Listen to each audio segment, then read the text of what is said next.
noite a todos os irmãos, tanto encarnados quanto desencarnados. Permitamos que a luz do Cristo nos alcance hoje e sempre. Muito bem. Antes de mais nada, eu gostaria de agradecer ao Luiz, ao Daniel, pelo convite de poder vir aqui falar sobre a pineal para todos vocês. Estou muito satisfeito com esse convite, e é uma oportunidade da gente falar sobre isso e até aprender. Não é pelo fato de eu ser médico que eu já sei tudo isso, eu não sei. Tem que estudar muito o tempo inteiro. Muito bem, pessoal. O motivo da gente falar é essa glândula roxa aqui.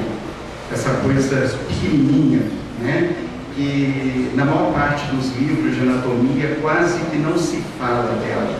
Alguns dizem até que é um órgão vestigial, tal como o apêndice vermiforme, tal como o dente de siso, ou seja, vai desaparecer com o futuro. Só que a gente já sabe que a coisa está mudando um pouco de figura, Então, existem diversas pesquisas já querendo saber a respeito dela. Então, para quem não conhece a posição anatômica da pineal, e aí para vocês localizarem, ela está um pouquinho acima, seria coisa de 1 a 2 dedos acima da linha aqui dos olhos, e bem no centro do cérebro. E aqui está a coluna, então você já consegue espacialmente localizar essa nossa amiga. Muito bem, qual o tamanho da pineal? É só isso mesmo, 2,5 centímetros por 1,2 centímetros, só isso, nada mais do que isso. E ela pesa apenas meio grama, só isso, Por isso mesmo, é uma coisa tão pequenininha, tão irrisória, Bom, o que os estudos já sabem a respeito da pineal? Primeiro, em pássaro já foi localizado que ela, já se sabe que ela tem um papel em organizar os processos migratórios das aves. Então, ela serve mesmo como orientador. Então, é uma função de magnetorreceptor. A gente já sabe também que é uma glândula muito grande na infância. E à medida que a pessoa vai envelhecendo, ela vai se calcificando, vai endurecendo. Por isso que nos adultos é muito fácil visualizá-la nos exames de imagem, sobretudo aí ressonância nuclear magnética e a tomografia, que são os exames melhores para se visualizar crânio hoje em dia. E além disso, sabe-se que ela tem uma relação com a função retardamento da puberdade, na transformação aí das pessoas todas, exatamente pelo fato de inibir o GnRH, que é o hormônio liberador de gonadotrofina. Sabemos também que a célula básica mais importante da pineal é o pinealócito, é a unidade básica. Cada órgão tem a sua célula primordial, a sua célula principal, e da pineal é o pinealócito. Bom, nos vertebrados inferiores, ela tem uma grande semelhança com as células fotorreceptoras do nosso olho, que são os cones e bastonetes, responsáveis por captar as imagens. E ela tem essa relação aí, ela é muito parecida estruturalmente, anatomicamente. E alguns vertebrados, quando eles estão expostos à luz, vai desencadear a produção de uma série de fatores, neurotransmissores, enzimas, proteínas, hormônios, que vão ajudar na regulação do ciclo circadiano. Para vocês entenderem o que é o ciclo circadiano. É o funcionamento normal do organismo por um período de tempo. Circadiano vem de circadiem, que é cerca de um dia, a expressão latina. E é mais ou menos esse funcionamento. Então, todas as funções do organismo, elas acabam respeitando esse funcionamento. Bom, em 1958, a pineal começou a desenvolver, a chamar um pouco mais de atenção, quando Lerner ele descobriu a melatonina e viu que tinha altíssimas concentrações de melatonina exatamente na pineal. Aí, então acho que a coisa não é tão vestigial assim, deve ter alguma outra função. Já se sabe também que a melatonina é produzida pela falta de claridade, ou seja, quando começa a escurecer, você não está exposto à luz, começa a haver a produção da melatonina. Então a produção dela é principalmente noturna. Os picos de produção vão estar entre as 2 e 3 horas, tá? da madrugada. Então, no auge do nosso sono, ela está sendo produzida. Pico máximo de produção por volta dos 3 anos e praticamente não é produzido mais por volta dos 60, 70 anos. Isso, inclusive, para alguns é até a justificativa do sono irregular que os idosos têm, é a falta da melatonina. Ela vai induzir ao sono, então, da mesma forma que é produzido pelo sono, mas ela faz manter a pessoa continuar no sono. E o aparecimento dela está relacionado também ao sono REM. REM é a abreviação em inglês que significa movimentos oculares rápidos. É a fase que nós estamos sonhando, existem esses movimentos. Nós que somos espíritas entendemos bem, né? Aí você começa a entender, opa, peraí, então tem um pico de produção dela, faz você sonhar, né? E aí quem vai lá em Gênesis vai ver os sonhos, né? Kardec fala muito bem disso daí, tá? Eu acho que todos vocês já sabem disso também, né? Então, e finalmente vai dar uma característica dos comportamentos sazonais dos animais. Bom, isso tudo, pessoal, é o que a ciência já sabe hoje, assim, de linhas gerais a respeito da pineal. Aí quando o Luiz me chamou e pediu para falar sobre isso, falei, como que eu vou fazer? Será que eu vou começar a compilar tudo e tal? Né? Será que a gente vai ter que ver o que está de novidade e tal? Aí, assim, lembrei de um artigo que saiu em 2013. Acho que muitos de vocês também devem ter visto, porque ele foi divulgado aí, tá? E esse artigo é bastante interessante, tá? Porque aí a gente já vai ter o próprio título dele, né? Que são os aspectos históricos e culturais da glândula pineal. Foi feita uma comparação entre as teorias propostas pelo Espiritismo, né, na década de 40 do século XX, e as evidências científicas atuais. Tá? Esse artigo ele foi publicado na Neuroendocrine Letters em 2013. Brasileiros que fizeram, né? Giancarlo Luchetti, que é professor da UFJF. O UFJF é interessante, para quem lê um pouquinho a respeito disso, tem um departamento de psiquiatria que tem um psiquiatra espírita. Então ele desenvolve diversos estudos a respeito de espiritismo. Só que o Giancarlo Luchetti, ele é, se não me falha a memória, geriatra. Tá? Foi escrito também por Jorge Dyer, que é vinculado à Universidade de Anápolis, tá? E também é ligado à Associação Médica Espírita Brasileira. Também Juliane Gonçalves, que ela é da Universidade de São Paulo, junto com a Alessandra Luchetti. E ainda tem o Décio Iannoli, que é da Anhanguera, Universidade de Anhanguera. Bom, toda vez que a gente vai ler alguma coisa, qualquer coisa que seja ela científica ou não, a gente precisa entender algumas coisas. Quem que está escrevendo, por que está escrevendo, qual que é o objetivo, em que momento que ele está escrevendo. Então a gente precisa analisar essas coisas todas para não tirarmos determinadas conclusões apressadas, tá? Então é importante a gente lembrar disso. O que eles fizeram? Qual foi a proposta? Eles pegaram os 13 livros, né, da série Nosso Lar, de André Luiz, tá? Pegaram em formato de PDF e lançaram lá no Ctrl F, né, famoso, e jogaram epífise e pineal. E todos os termos que eles foram encontrando, eles anotavam os capítulos e subsequentemente faziam a leitura desses capítulos e pegaram tudo que tivesse relacionado à medicina. Se tivesse qualquer informação da pineal ou da epífise não relacionada à medicina, eles desprezavam. Então, sempre relacionado à medicina. Bom, aqui só está no tabela que vem no próprio texto dele, tá? No próprio artigo dele de revisão, tá? E aí a gente vê que Missionários da Luz, disparadamente, é o que mais consta. E ele foi escrito em 1945, ou seja, 20 entradas só para pineal e epífise nesse livro. Nos outros a gente tem uma quantidade bem menor.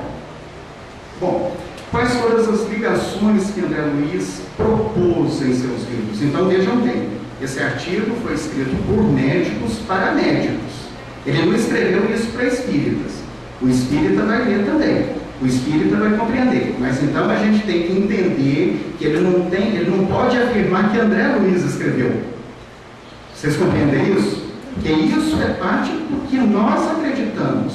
Nós sabemos que André Luiz escreveu, mas ali ele não pode afirmar que André Luiz escreveu, porque ele não tem como provar isso daí.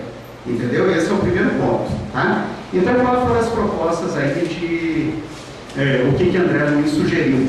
Primeira delas, né? A relação com a conexão espiritual da epífise, né? Ou seja, a epífise, ela promove a conexão espiritual. 7 entradas. Saúde mental do indivíduo. 6. Função reprodutiva. 4. Função endócrina. Outras 4. Crítica à teoria que a glândula não tem função. Ou seja, André Luiz já criticava isso quando ele começou em 1945, tá? Bem antes da descoberta da melatonina, né? Bem antes de o pessoal começar a se importar um pouco mais com a epífise. 2. Atividade física 1 e descrição de um hormônio secretado pela glândula uma vez. Lembremos então que a melatonina foi descrita em 1958, 13 anos depois do que André Luiz escreveu. Bom, ele descartou também 6 passagens em que André Luiz nos fala de uma luz emitida pela pineal. Mas como eles não conseguiam comparar com o conhecimento médico atual, eles descartaram. Ou seja, isso ele escreve para mostrar a idoneidade dele. Porque muitas das vezes, quando você está fazendo um trabalho científico, você não encontra uma determinada coisa, vou jogar isso para debaixo do tapete, isso não me interessa, então você começa a manipular os dados. Seres humanos, né? Seres humanos são assim. Então ele mostrou, olha, eu encontrei determinadas coisas, mas isso eu não vou colocar porque não tem como eu comprovar. E aí o que ele faz? Ele pega cada um desses itens, saúde mental, reprodutiva, sistema endócrino e tal, ele faz uma breve revisão histórica, a seguir ele coloca o que André Luiz escreveu, depois ele vai para o que a medicina atual conhece e finalmente as conclusões. Só para vocês entenderem mais ou menos a dinâmica. Então, a saúde mental. Relatos já no século 17 e 18 em que a glândula pineal estava ligada à loucura. Tá? Em 1920, né, foram procedidos pinealectomia, ou seja, uma retirada cirúrgica da pineal para o tratamento da esquizofrenia, só que os resultados foram controversos. Tá? Não chegaram à conclusão se vale a pena tirar ou não. Em 1958, aí ele fala que foi descoberta a melatonina, e isso daí foi um impulso muito grande, conforme a gente já vai ver adiante. Tá? O que André Luiz fala? Em Mensageiros da Luz, glândula da vida mental, ele afirma isso ipsiliteris, né? Ela preside os fenômenos nervosos da emotividade. E ele ainda fala, controladora do mundo emotivo, o mais avançado laboratório dos elementos psíquicos da criatura terrestre. Ou seja, ele já vai bem a fundo a respeito do significado da pineal. Tá? E vejamos, é uma glândula desconhecida naquela época. Não desconhecida, mas uma glândula, a princípio, sem função. Evidências científicas. Aí eu destaquei algumas coisas só para vocês entenderem. Desculpa a qualidade da projeção, isso aí é falha minha mesmo, eu não pensei a respeito de iluminação. Doenças psiquiátricas, distúrbio bipolar, né, ou maníaco depressivo, conforme era antigamente chamado, esquizofrenia e depressão. Todas elas estão relacionadas com desordens do sono. E aí a gente lembra que a pineal, ela vai produzir melatonina que vai induzir ao sono, entendeu? E a insônia está comumente associada aos desequilíbrios, às recorrências da doença. Ou seja, a pessoa já não dorme mal, isso vai piorar a produção da melatonina, que por sua vez vai piorar ainda mais o quadro do indivíduo. Tá?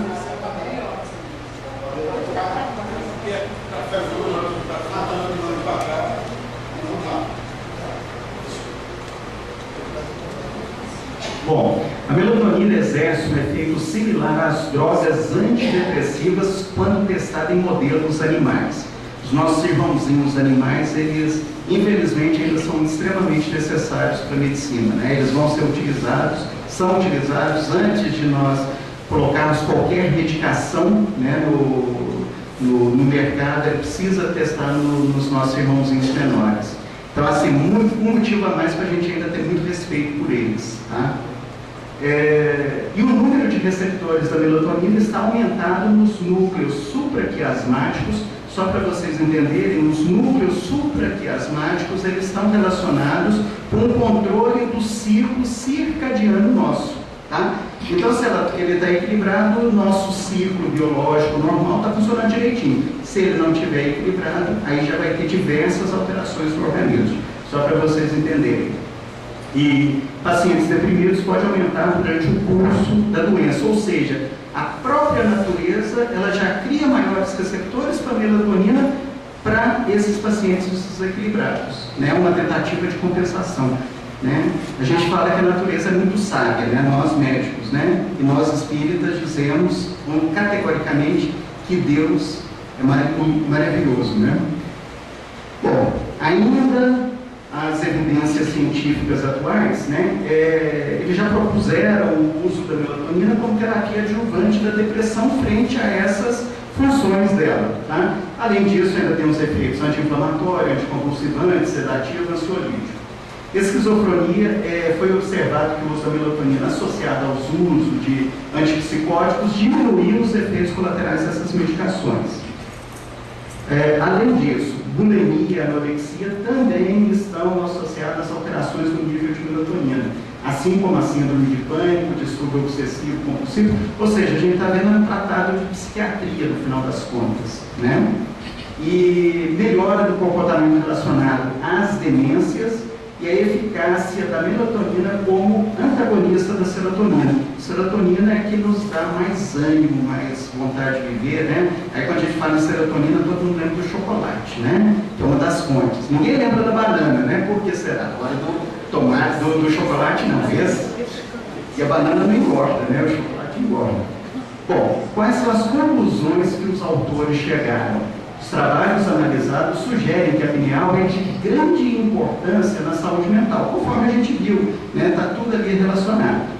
E evidências atuais demonstram a associação de receptores da melatonina para o tratamento da depressão, né? Porque a depressão é uma doença muito comum hoje em dia, né? Acredita-se aí que me falha a última estatística, mas aí pelo menos umas 20% da população tem depressão, algum nível de depressão. Então, é uma doença muito importante para a vida atual. E o papel da melatonina na saúde mental dos indivíduos precisa ainda ser melhor esclarecido. Aí eu volto a falar, gente, sempre os artigos, é difícil eles serem taxativos. Olha, você vai fazer isso, porque isso, aquilo, aquilo. Porque quando você envolve uma pesquisa médica, você está envolvendo diversas variáveis, não necessariamente controláveis.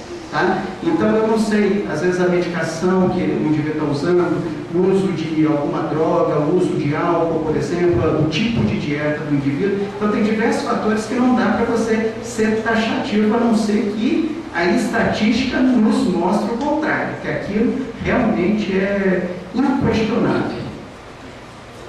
Além disso, ele vai para a função endócrina. Essa é a parte um pouquinho mais extensa, eu não vou ficar me atendo muito por conta do tempo também. Mas assim, ele discorre uma série de coisas a respeito do controle e da relação da melatonina com o sistema endócrino. Então assim, passando pela revisão histórica aí, Grubner, em 1898, ele descreve um caso de menino com pinealoma, ou seja, um tumor benigno da pineal, e com puberdade precoce.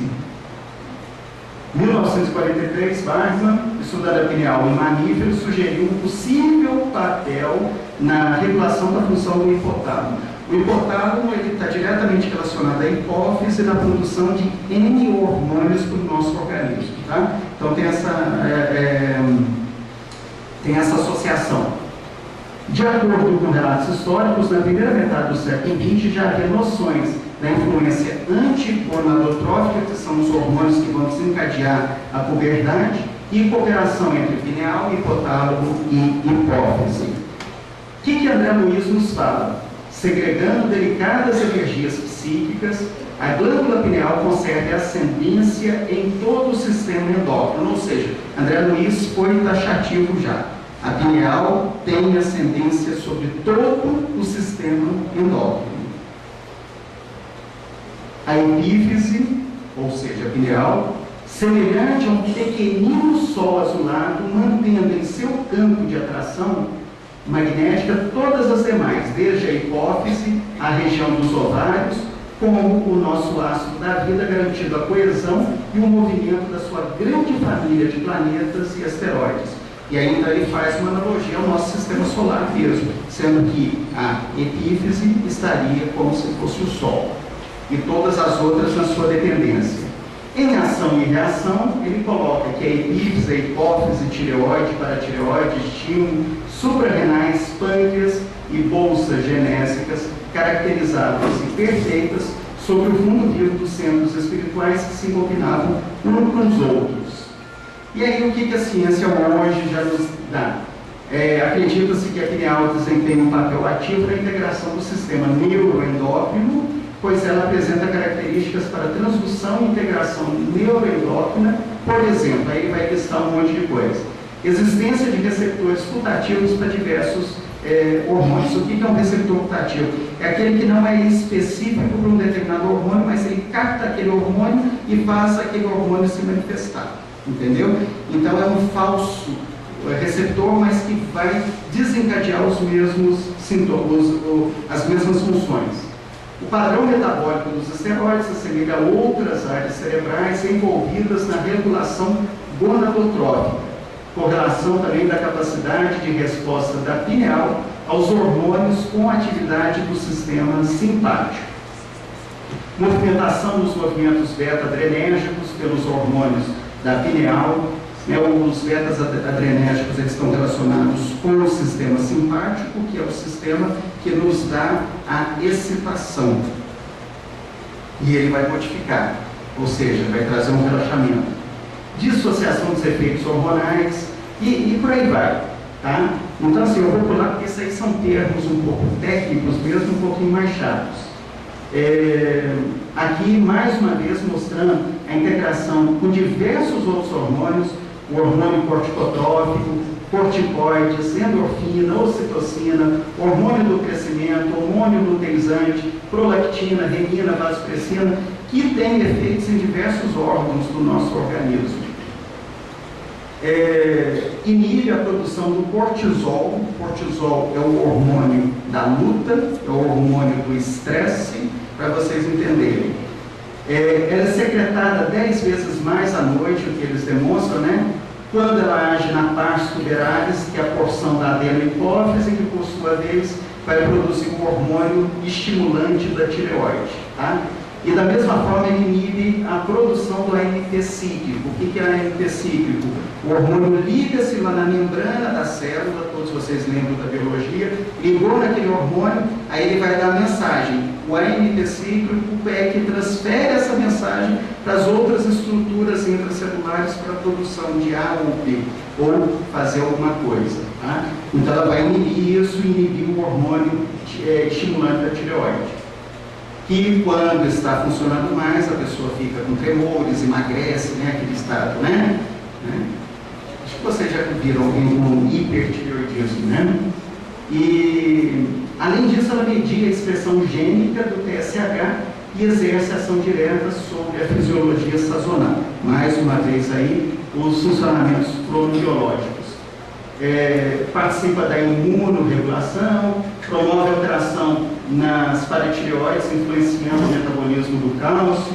Ela também vai ter função antidiabetogênica, tá? A pessoa que tem intolerância à glicose, ela vai auxiliar também, ou seja, interferindo em diversos campos. Aí o que ele fala? Os livros analisados, ou seja, André Luiz, embora não utilizem linguagem científica, é claro, que André Luiz não escreveu para médicos. Embora ele tenha sido médico, ele escreveu para o público geral. Então ele não vai falar em linguagem científica. O livro mais pesado de André Luiz, né, que as pessoas que tem uma parte científica muito grande, qualquer pessoal. Mecanismos. Então ela já tentou ler. Muito bom. Muito bom. É isso mesmo, é a parte de querer mais científico, né? Aí tudo bem, mas é importante isso daí. Fornecem informações sobre a pineal e o seu principal hormônio, que é a melatonina, que são similares aos achados da literatura científica. Então ele faz essa comparação. Olha, André Luiz está dizendo que interfere. E o que a ciência hoje diz? Interfere. Entendeu? Sistema reprodutivo. Revisão histórica. Ele chama Rubner de novo, né? Dizendo o caso do menino com pinealoma, e as pesquisas na primeira metade do século XX não puderam comprovar a relação da pineal com o sistema reprodutivo. E aí ele volta à melatonina descoberta em 1958. André Luiz, o que ele fala? Na qualidade de controladora do mundo emotivo, sua posição na experiência sexual é básica e absoluta. Mais uma vez, ele é taxativo. Absoluta. Pronto, não fala mais nada. E básica.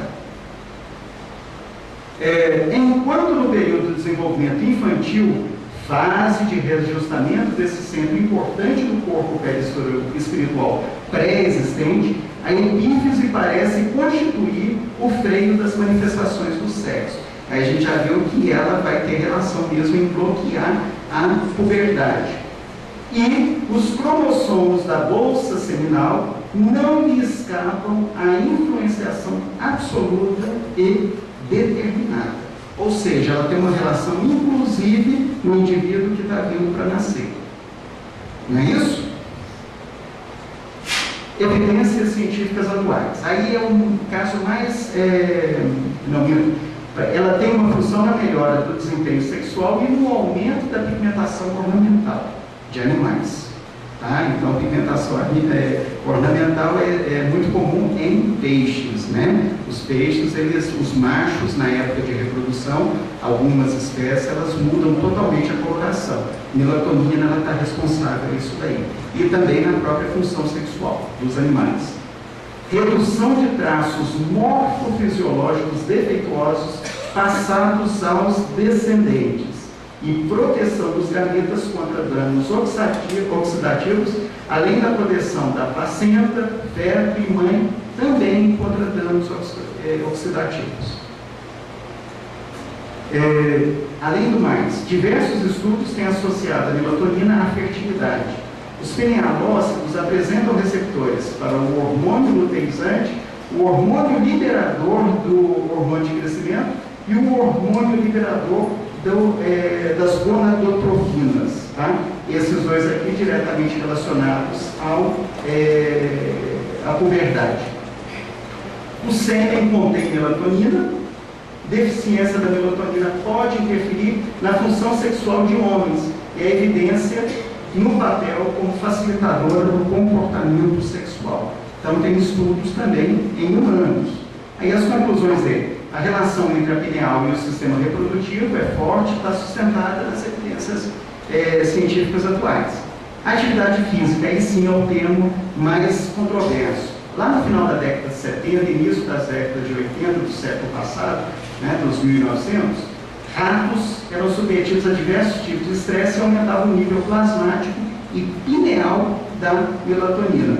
Ou seja, a prática esportiva ela vai gerar estresse. Vai liberar adrenalina. Isso daí vai aumentar o nível de produção de melatonina. E aí o que André Luiz nos fala? Missionários da Luz. Contra os perigos possíveis da excessiva acumulação de forças nervosas, como são chamadas as secreções elétricas da epífise, aconselharam aos moços de todos os países o uso do remo, da bola, do salto, da barra e das corridas a pé. E aí o que a ciência mostra hoje? Evidências de alteração da secreção de melatonina devido ao exercício físico, mas dependente da hora do dia, intensidade luminosa e coincidência do exercício com a produção circadiana de melatonina. Tá? Contudo, o papel dos exercícios físicos na secreção da melatonina ainda é controverso, sendo que os estudos mostram aumentos, outros diminuição e outras inalteração. Aí cai exatamente naquela situação em que existem algumas variáveis que nós não conseguimos controlá-las. E quando a gente não consegue controlar, aí ela se perde um pouco. Então precisa depois fazer estudos específicos. Olha, vamos separar isso, vamos separar aquilo, para tentar encontrar um determinado padrão. Tá? Infelizmente o corpo humano, infelizmente, não sei, ele é cheio de variáveis mesmo, e aí a gente precisa controlar isso daí. E aí esses estudos também têm demonstrado efeitos benéficos no sistema cardiovascular e músculo esquelético e no estresse oxidativo dos músculos. Esse aí é o papel da melatonina, tá? E aí a conclusão que ele chega é isso, que ele precisa ter mais estudos, não dá, está tudo muito ainda incipiente. Descrição de um hormônio secretado pela glândula, né? Já na primeira metade do século XX, se supunha que a pineal houvesse uma função endócrina e produção de hormônios, mas era só suposição. O que André Luiz fala? A pineal, ela segrega hormônios psíquicos, ou unidades de força, que vão atuar de maneira positiva nas energias geradoras. Ou seja, mais uma vez ele é taxativo. Ele fala que está sendo liberado alguma coisa. Claro que ele não ia falar que era hormônio, né? Olha, isso é um hormônio. Nesses termos, não é melatonina. Mesmo porque a espiritualidade também, ela nos induz às coisas. E a gente vai ler, depois que eu vou comentar um negócio a respeito disso aí. Né? Mas ela não vai chegar e falar, toma, aí. Né? É isso aí. Senão a gente tem que tomar cuidado com as fascinações, né? Que é uma coisa muito comum.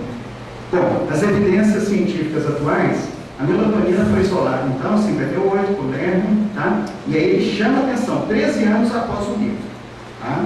As evidências recentes confirmam o papel da melatonina no estresse oxidativo mitocondrial, neuroproteção hipotérmica em neonatos, fisiologia da gordura marrom promovendo hipertrofia e sua ativação, e estudos em ratos a uma atenuação da esteatose hepática, que é gordura no fígado, né? Não alcoólica. E aí, que conclusão ele chega? O livro relata claramente o papel da pineal na secreção de hormônio, enfatizando sua função endócrina. Especulação de que esse hormônio seja melatonina isolada após 13 anos, embora deva ser vista com reservas. Conexão com o mundo espiritual. Aí ele vem aqui para uma revisão histórica. Ele vai lá nos Vedas, né, nos livros sagrados hindus, 6.000 anos atrás, em que eles já mencionavam a respeito da pineal, né, 5.000 anos, desculpa, 5.000, e já falavam da pineal. Obrigado. E aí vem o Galeno. Galeno é das pessoas que mais estudou anatomia. Tá? Ele foi do século II da nossa era, tá? 1931 a 200, né, o período que ele viveu, tá? Romano. Ele foi o que primeiro fez a descrição detalhada da pineal. Aí vamos lembrar, a pineal ela tem 2,5 centímetros por 1,2 centímetros e pesa meio grama. Aí o Galeno foi inventar de estudar a pineal e descrever. Como? Né? O espírita sabe responder, né? Mas tudo bem. Aí assim, ele disse que ela seria a bomba de um sistema que tem esse nome, modelo pneumático ventricular, e essa bomba que ia jogar espíritos animais, né? Por todo o organismo. Se a gente fosse traduzir o espíritos animais para termos de hoje, nós poderíamos chamá-lo de fluido vital. Vital, tá? Você passou perto, é isso mesmo, tá? É o fluido vital, seria mais ou menos o que ele chama, tá? E aí, o nosso amigo, eu só coloquei essa foto para vocês lembrarem do tamanho da pineal que ele foi se inventar de estudar e ainda falar que tem essa importância. O que é isso, pessoal, se não é ação da espiritualidade?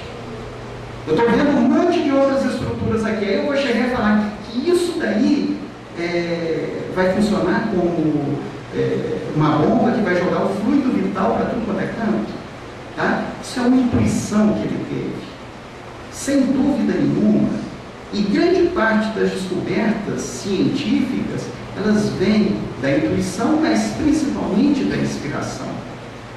Devido ao conhecimento que a pessoa já tem, a espiritualidade ajuda nesse aspecto, tá? Então, só para vocês lembrarem, né, o Galeno foi descrever isso. E essa ideia de Galeno persistiu por muito tempo, porque a seguir vem a Idade Média, né, em que não se podia fazer muitos estudos. Isso a gente está falando da nossa civilização ocidental, né? Não se podia, então Galeno ainda ficou ali, os relatos dele ainda nos principais.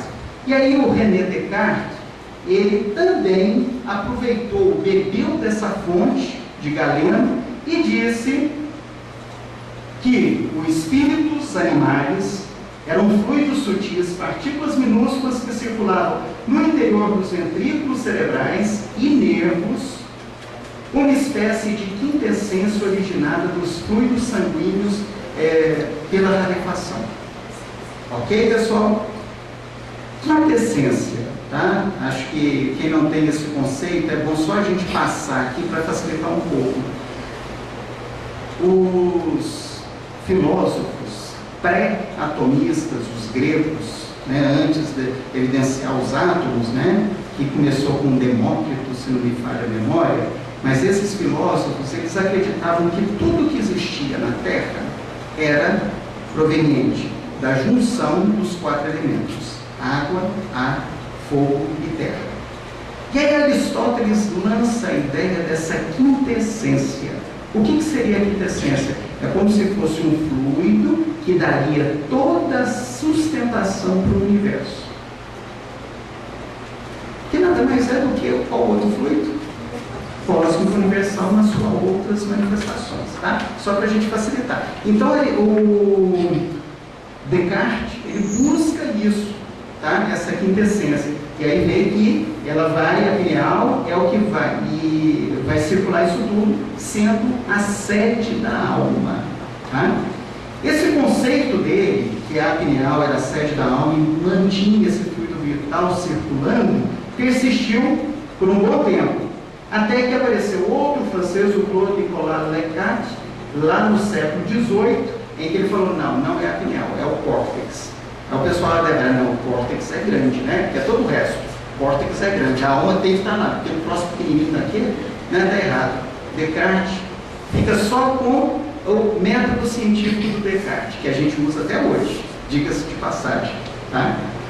O que André Luiz nos fala? A glândula minúscula, André Luiz já chama de minúscula, transformara-se em núcleo radiante em derredor, seus raios formavam uma lótus de pétalas sublimes. Observação feita por ele quando o médium estava psicografando. Tá? Pode reconhecer agora que todo centro glandular é uma potência elétrica. No exercício mediúnico de qualquer modalidade, a epífise desempenha um papel mais importante. E é nela, na epífise, que reside o sentido novo dos homens.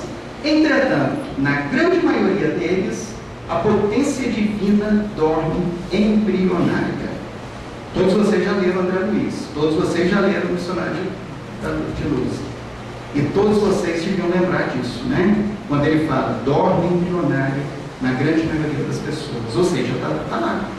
E o que a gente tem feito, está fazendo para adormecer, para acordar, despertar? Né? Evidências científicas atuais relacionadas a isso, tá? Então ele busca 5 estudos que vêm comprovar o papel da melatonina com a ligação espiritual. Olha que bacana. Ativação da pineal durante a meditação religiosa. A pessoa vai ativar, ela vai começar a produzir mais melatonina. Ativação durante a meditação chinesa para obtenção de energias espirituais. Terceiro, elevação noturna do nível de melatonina na saliva devido à meditação espiritual. Ah, mas aí você está meditando, né? Não tem tanto problema. Mas sempre espiritual, porque olha o que ele faz. Comparou-se 2 grupos realizando a meditação. Um envolvendo a conexão espiritual e o outro fazendo a meditação apenas por técnicas respiratórias. E olha que bacana, a melatonina só elevou naqueles que tinham feito meditação espiritual, não pela respiração. Entendido? E finalmente eles pegaram 50 pacientes com metástase de câncer de pulmão e outros 100 que também mesma situação. Esse primeiro grupo de 50 eles usaram melatonina também. E nos outros 100 eles só utilizaram a quimioterapia e o placebo. Tá? Naqueles que usaram melatonina, os resultados foram bem mais satisfatórios. Claro que isso é uma casuística pequena, 50, 100, precisa de outros estudos, mas assim, são estudos que vêm comprovando que a melatonina tem esse efeito dessa relação com o plano espiritual. E aí a conclusão, né, os presentes estudos apresentam resultados promissores para suportar a hipótese da relação da pineal e conexão espiritual, mas ainda são preliminares para traçar conclusões mais robustas. Voltamos a lembrar, e isso é um trabalho sendo escrito para médicos. Tá? Não posso sair divulgando, olha, então tem que usar, tem que fazer isso, vamos fazer, vamos meditar, vamos isso. Não é bem assim. Um dia a medicina vai alcançar isso daí. Um dia a medicina vai compreender que existe algo mais do que o corpo, e graças a Deus já está compreendendo isso. É uma das ciências que mais percebe isso. Isso porque a gente vivencia uma série de coisas no nosso dia a dia que o nosso vão conhecimento não consegue explicar muitas das vezes. E aí ele vai para a conclusão final mesmo. Tá? Pode-se concluir, frente ao que foi analisado, responsável por governar as emoções, controle sobre o sistema endócrino gonadal, comandar forças subconscientes sobre a ação direta da vontade, fornece aos órgãos energia psíquica, é a glândula da vida mental e a função primordial no fenômeno mediúnico e conexão espiritual. Ou seja, aí ele já joga uma coisa que foge um pouco da medicina. Olha, é função primordial dela essa conexão com o plano mediúnico. Bacana. Algumas questões descritas na literatura, e aí ele volta para dar um embasamento maior da idoneidade dele, é o quê? A relação da pineal com o sono, que a gente comentou a passão, e a cronobiologia. Né? A cronobiologia é a relação, os processos mesmo, as funções vegetativas do nosso organismo, que tem organização de tempo mesmo, tal como o ciclo circadiano, só que ele não envolve apenas o dia, ele pode ter durações maiores ou menores do que um dia, né? Mas André Luiz não fala disso, e aí ele chama a atenção, olha, André Luiz não falou, mas existe essa relação, assim como a relação com o sono, que André Luiz não comentou. Aí ele vem agora com uma discussão final a respeito do que, como que André Luiz falou isso tudo pra gente. E olha que bacana.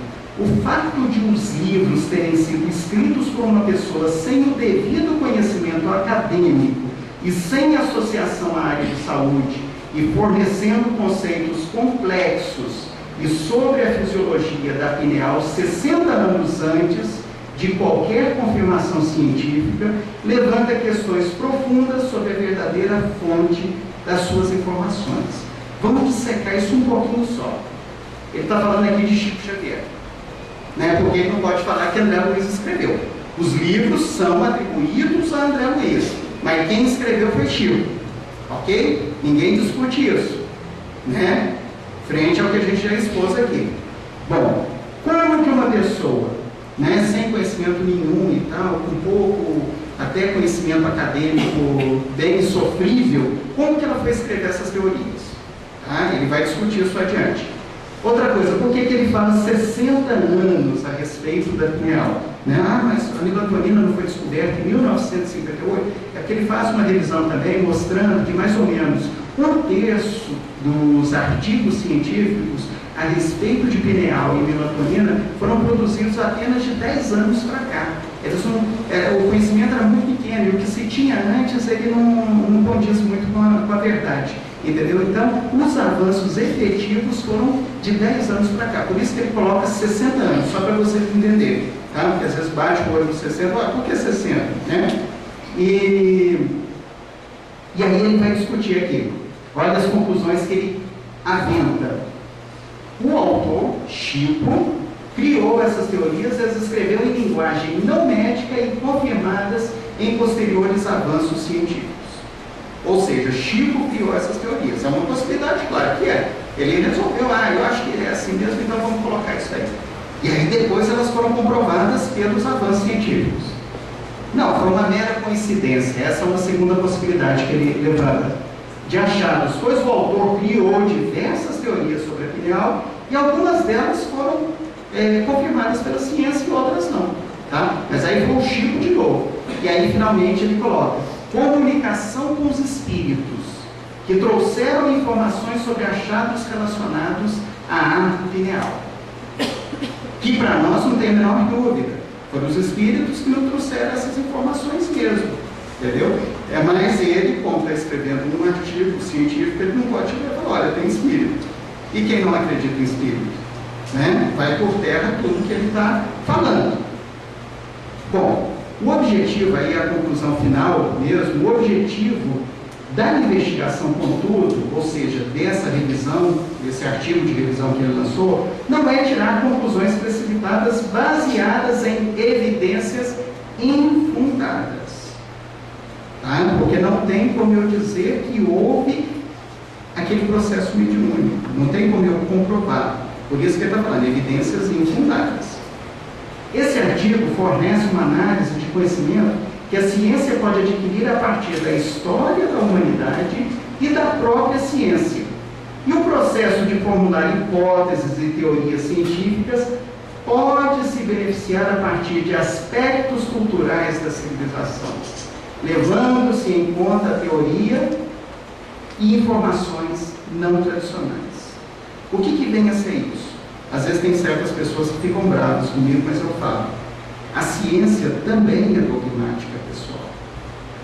Muitos dos achados mediúnicos que a gente observa, eles poderiam, se quisessem, ser comprovados pela ciência. Mas a ciência ela não precisa. Ela às vezes não quer isso. E aí a gente tem que voltar lá na história, pessoal. E aí é sempre bom a gente informar isso. A história não é um livrinho só que fica jogado lá no canto, não.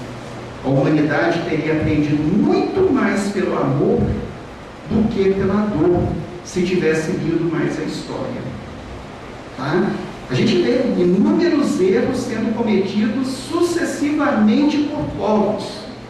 Exemplos claros, por exemplo, Napoleão Bonaparte e Hitler. Se vocês forem ver, a trajetória de ambos foi praticamente a mesma coisa.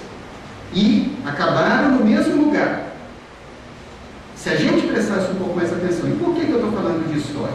Tá? Aí a gente vai voltar lá no começo, né? Nossa civilização, berço ocidental, ela tem as suas origens no Império Romano junto com os gregos, né? Assim que os romanos eles sobrepujaram os gregos, eles aproveitaram, foram extremamente espertos, né? Aproveitaram tudo da cultura do grego também, né? E grande parte do nosso conhecimento vem dos gregos. Claro que os romanos têm uma função extremamente importante. Mas logo a seguir, né, com a decadência do Império Romano, vem a Idade Média. Tá? E a Idade Média, ela fugiu daquela relação que a humanidade tinha, a civilização ocidental tinha com as ciências. Porque os gregos eram eminentemente cientistas. E aí a Idade Média ela se voltou para Deus. Mas o que acontece? A população entendeu: olha, esse voltar para Deus está insuficiente. Eles buscaram o quê? O renascimento, o ressurgimento, voltando às origens gregas. E aí, só que isso foi insuficiente. O que apareceu? Aí eu estou falando a respeito de movimento cultural, tá, pessoal? E isso é histórico. O que apareceu? O barroco. O barroco é uma das expressões mais bonitas do devotamento do homem a Deus. Ou seja, vocês estão observando esse pêndulo histórico, indo ciência, Deus. Depois do barroco, o que veio?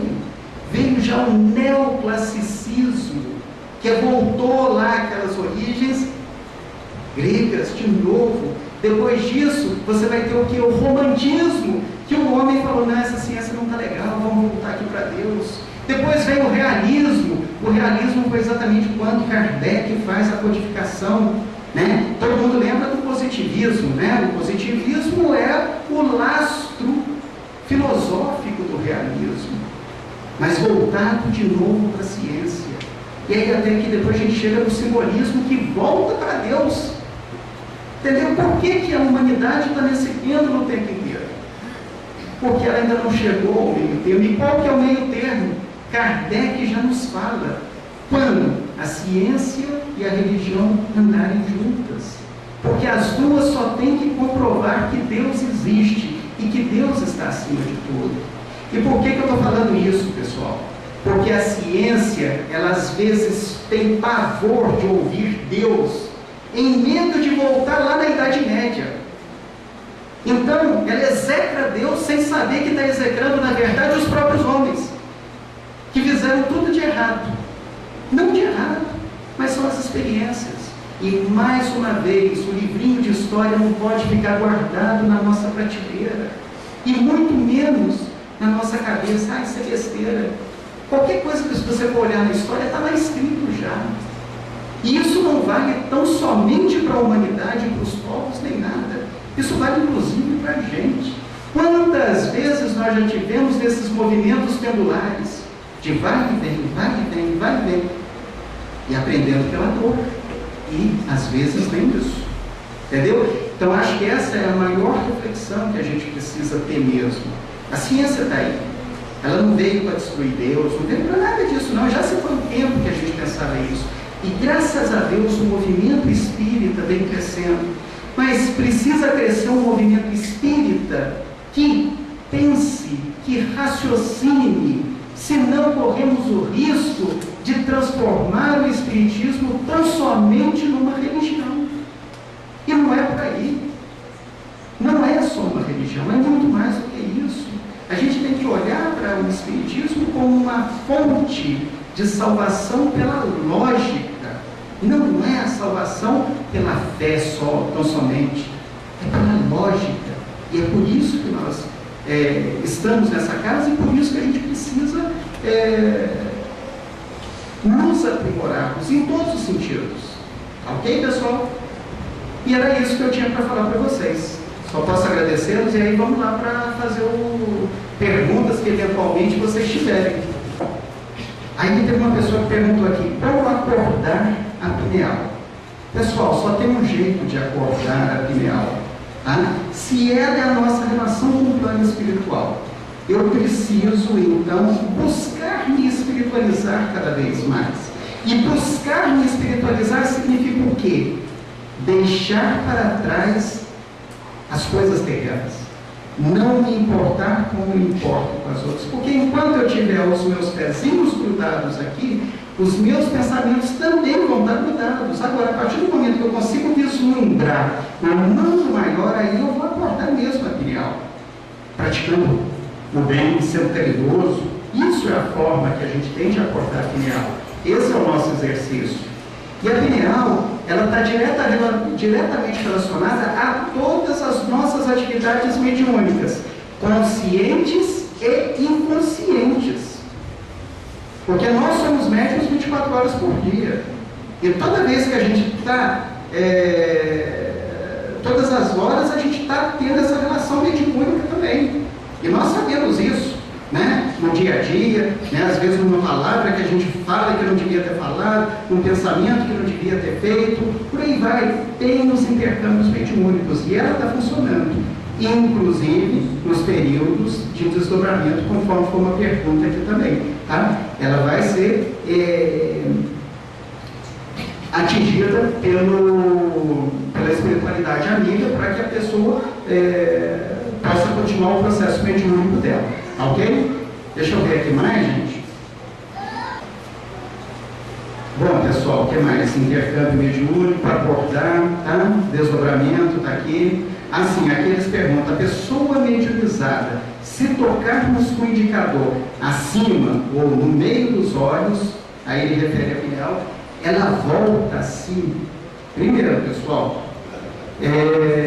nós não devemos tocar em nenhum médium mediunizado, tá? Não é lugar nenhum. Segundo, o centro de força, embora aqui está escrito chakra, mas aí é a respeito dos Vedas, lá dos hindus. André Luiz nos fala que é centro de força. O centro de força coronário, que é o que tem a relação com a pineal, tá? Ele é exclusivo da espiritualidade. Tá? Nós não devemos interferir nele. Tá? A gente vai interferir no frontal para baixo. Agora, pineal não. Então nós não devemos tocar. Tá? Ah, como é que faz para o médium voltar? Vamos lá, vamos ajudar esse médium, vamos pedir socorro para outros médiums, entendeu? Mas nada de tocar em médium em fase de mediunidade, em transe mediúnico, ok? Aqui tem um negócio aqui. Você afirmou que o Espiritismo é a ponte que a ciência deve usar para chegar a Deus. É isso? O Espiritismo, ele antes de mais nada, ele foi, aí a gente volta na história do Espiritismo, né? Como que o Kardec construiu essa doutrina? Primeiro, ele observou o que estava acontecendo. Ele repetiu o que estava acontecendo. E ele viu que poderia ser repetido.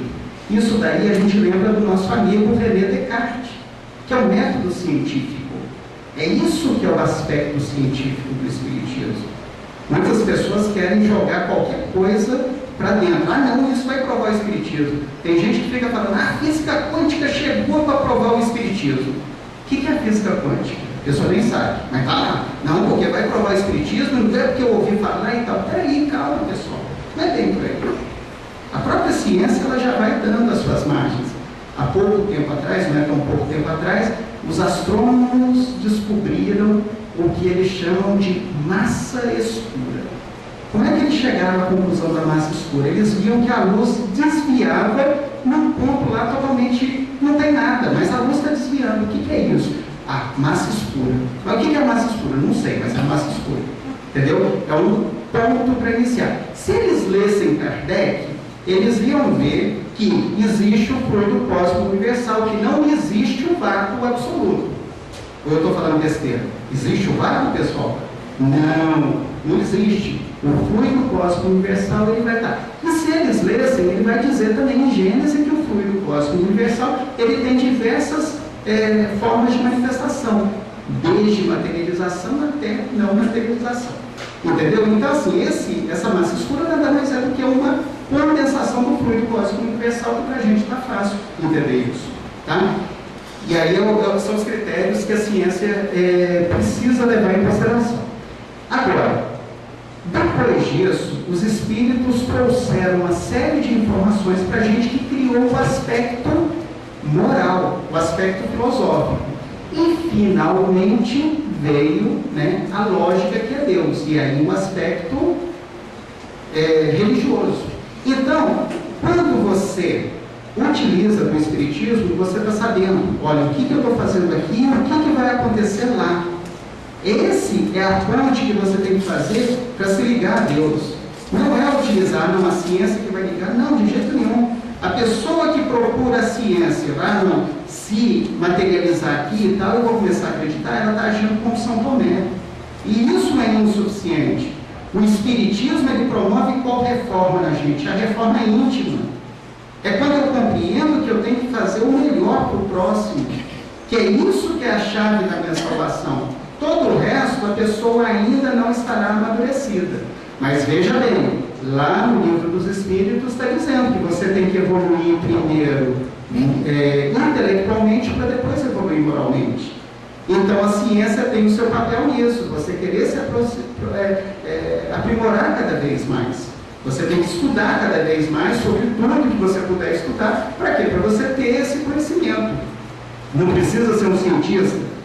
Nós não estamos mais na época de Galileu, que tinha um conhecimento microscópico. Hoje em dia o conhecimento é extremamente vasto.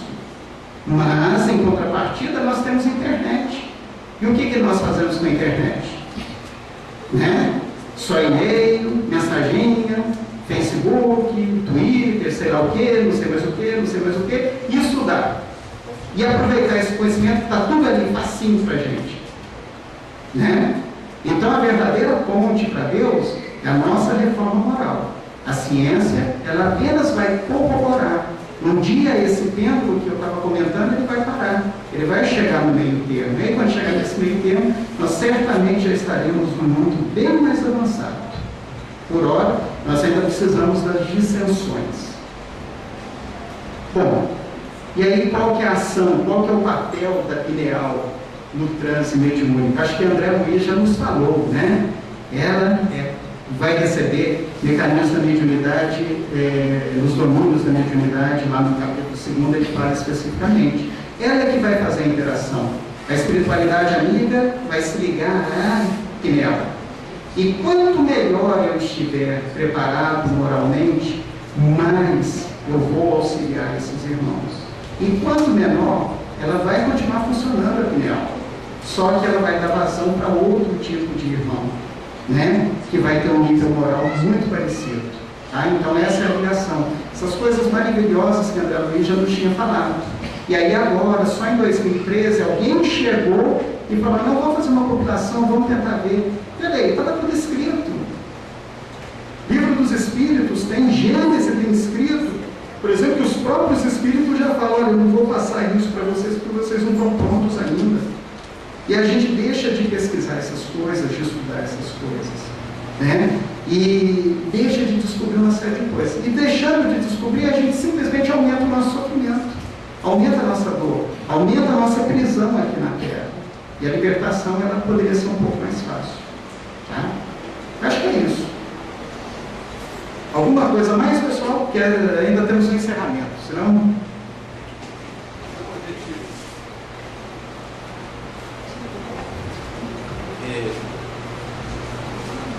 O Anderson é um educador aqui no centro, né? Trabalha na educação mediúnica, é o responsável pela educação mediúnica, e ele mais o Antônio trabalham muito nas metáforas, né? Buscando motivar, deixar a pergunta, a dúvida, para que a gente pesquise. E esse é um dos grandes objetivos desse curso, que se encerra hoje, e nós vamos apresentar um vídeo que os participantes do curso, durante esses 7 encontros, né, fizeram, e nós gostaríamos que vocês, né, quem já participou do vídeo já sabe, mas para os outros, né, é um agradecimento que a gente faz a essas pessoas, esses irmãos, que fizeram este agradecimento. Então, o Paulo vai disparar aqui o vídeo e a gente